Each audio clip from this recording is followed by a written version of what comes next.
반갑습니다. 주식탐구생활 전재인입니다. 이 영상을 녹화하는 날짜는 2022년 1월 15일 토요일자고요. 이번 시간에는 IPO 대박 기대감이 전해지고 있는 LG에너지솔루션의 주요 부품 장비 관련주에 대해서 살펴보는 시간을 갖도록 하겠습니다. 먼저 시황을 좀 살펴보면요. 1월 글로벌 증시가 다같이 발작 증세를 보이고 있는데요. 그 원인 중에 하나가 양적 긴축에 대한 두려움 때문입니다. 그러면 지난 금융위기 이후에 양적 긴축했던 시기가 있죠. 2017년부터 2019년 2년 동안 연준의 대차대표 축소 양적 긴축 시기에 주요 지수가 어떻게 움직였는지 우리가 살펴본다면 이해를 하고 전략을 세우는데 충분히 도움이 될 거라고 생각이 됩니다. 왼쪽이 S&P 500의 흐름이고요. 오른쪽이 나스닥 지수의 흐름입니다. 자, 2017년 10월 달에 대차대표 축소 얘기가 나왔고 실제로 진행이 됐었고요. 자, 그런데 오히려 주가는 급등했었어요. 그 급등 이후 피로감으로 급락이 나왔고 다시 또 붙였습니다. 그래서 고점이 높은 싼 고점을 찍고 급락을 했어요. 그러니까 이런 큰 변동성에 대한 두려움이 지금 시장에 있는 겁니다. 특히 이 싼 고점을 만들고 급락했을 때 그때 변동성이 20%가 넘는 변동성을 보였기 때문에 지금도 그런 두려움이 남아있는 거예요. 그러면 우리 시장은 어땠을까요? 미국 시장과는 다른 디커플링의 그런 흐름을 보였습니다. 초반에는 커플링 돼서 싼 고점을 만들었어요. 하지만 그 이후에 장기적인 추세 하락을 보였죠. 마찬가지로 코스닥도 급등이 나왔다가 고점이 상당히 높은 싼 고점을 만들었는데 그 이후에 고통스러운 지수 조정이 있었습니다. 무려 930대에서 지수가 540대까지 빠졌어요. 지수가 40%가 넘게 빠진 겁니다. 코스닥이요. 엄청난 고통의 시간이었죠. 코스피 같은 경우는 27% 정도 지수 조정이 있었고요. 그러니까 이런 두려움이 있기 때문에 지금 시장에 발작이 나오고 있는 거고요. 더군다나 이런 두려움이 더 크게 느껴지는 건 이때는 테이퍼링도 완만히, 금리 인상도 완만히, 그 이후에 양적 긴축까지도 완만히 진행이 됐는데 이번엔 이 모든 것이 한꺼번에 진행이 되잖아요. 순차적으로 빠르게. 그래서 그 두려움이 더 큰 겁니다. 과연 어디까지 조정이 나올까? 그래서 속도의 문제라고 자꾸 설명을 드렸던 거예요. 속도가 빠르면 변동성이 커진다. 그래도 이런 우하향 속에서도 분명히 기회를 줍니다. 자, 이렇게 주가가 우하향하면서 빠졌지만 다 빠질 때 보면 한 번씩 반등을 다 해줘요. 마찬가지죠. 코스닥도 급락이 나왔다가 반등하고 급락이 나왔다가 반등하고 급락이 나왔다가 반등하고 하락 N자형으로 다 반등 시그널을 줬어요. 그러니까 하방은 열어놓되 상방의 고점을 자꾸 낮추면서 대응하는 전략을 짜낸다면 시장의 변동성이 커져도 두려울 게 아니라 대응할 수 있는 구간을 찾는 게 중요하다는 소리입니다. 그리고 이런 충분한 가격 조정이 나오게 되면 분명히 시장은 반등을 또 모색을 할 거고 특히 연준의 스탠스가 바뀌는 시기가 또 올 거예요. 너무 시장 변동성이 크다 그러면 연준은 속도를 또 조절하려고 할 거고요. 그런 속도 조절이 나올 때마다 시장은 반등을 모색할 거고 그런 속도 조절로도 시장 변동성이 계속 확대된다면 결국 스탠스의 변화도 나타날 수 있는 겁니다. 그럼 이 시기에 달러의 흐름은 어땠느냐? 당연히 긴축 구간이니까 달러가 강세 구간으로 갔던 거고 원하는 약세 구간을 갔습니다. 이때도 1224번을 찍었었는데요. 이미 1200원을 진입했다가 최근에 조정 나오면서 1180원대까지 또 내려와 있죠. 하지만 결국 다시 또 1200원대 진입을 하게 될 겁니다. 저 긴축까지 가는 속도가 빨라지면 더 빠르게 진입할 거고 연준이 시장을 달래면서 완만한 진행을 원한다면 그것도 완만해지겠죠. 그러니까 우리는 수급상으로 불리한 구조로 갈 수밖에 없는 환경이라는 소리입니다. 그것이 잠깐의 변화는 있어도 전반적인 구조는 우리에게 불리하게 작용한다는 거 그걸 기억하면서 추적을 해야 되겠죠. 그러면 오늘 주제인 LG엔솔 관련주에 대해서 살펴보도록 하죠. 자, LG엔솔이 수요 예측이 마감됐는데 공모가는 30만 원으로 정해졌고요.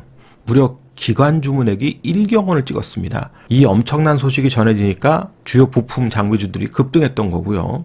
예상 밖에 더 큰 흥행이라는 소리죠.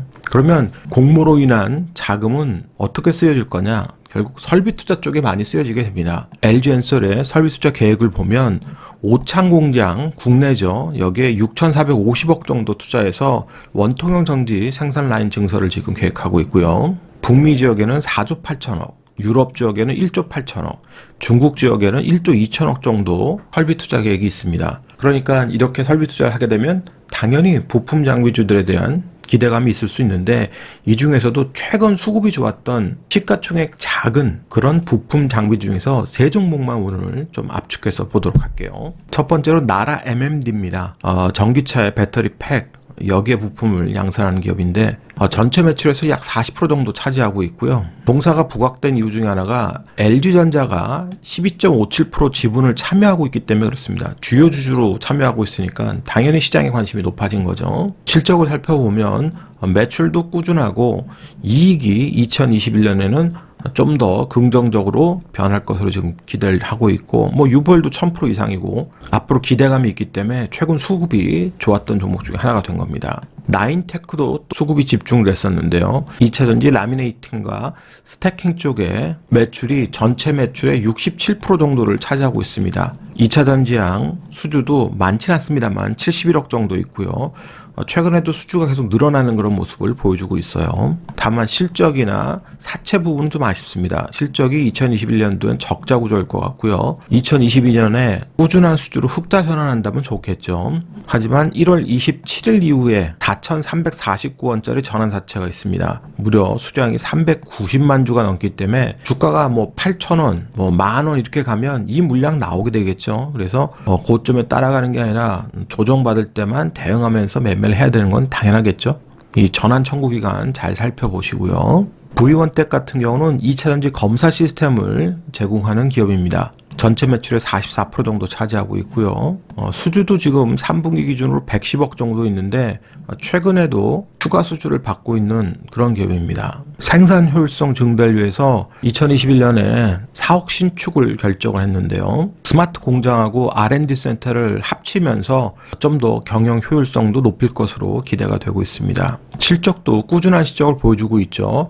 아무래도 이제 매출액이 크지는 않습니다. 그래도 이익을 꾸준하게 잘 내고 있기 때문에 안정적인 그런 경영 흐름을 갖고 가고 있고요. 유보율도 1200% 정도 있고 부채도 적정히 잘 관리가 되고 있습니다. 하지만 3월달 이후에 전환사채 물량이 역시 있어요. 1,300원짜리가 145만 주 이상 있기 때문에 주가가 2만원, 3만원 가면 어떻게 되겠습니까? 당연히 이 물량 쏟아지죠. 그래서 역시 마찬가지로 지난주처럼 이번 주에 소개해드린 종목들도 한 달 정도 기간 안에 이 수급이 집중된 종목이 어떻게 움직이는지를 잘 보시고 저점이 잡히는 구간에서 어떤 반등이 일어난지를 대응이 안 되시는 분들은 추적을 해보시고 대응이 되는 분들은 그 자리에서 매매하는 전략을 쓰면 되겠죠. 그럼 차트를 통해서 주가의 위치와 전략을 살펴보겠습니다. 먼저 나라 MMD 한번 보시면 수급이 최근에 집중되면서 급등이 나왔습니다. 순식간에 한 50% 정도 급등이 나왔는데 금요일장의 흐름 보세요. 기가 막히죠.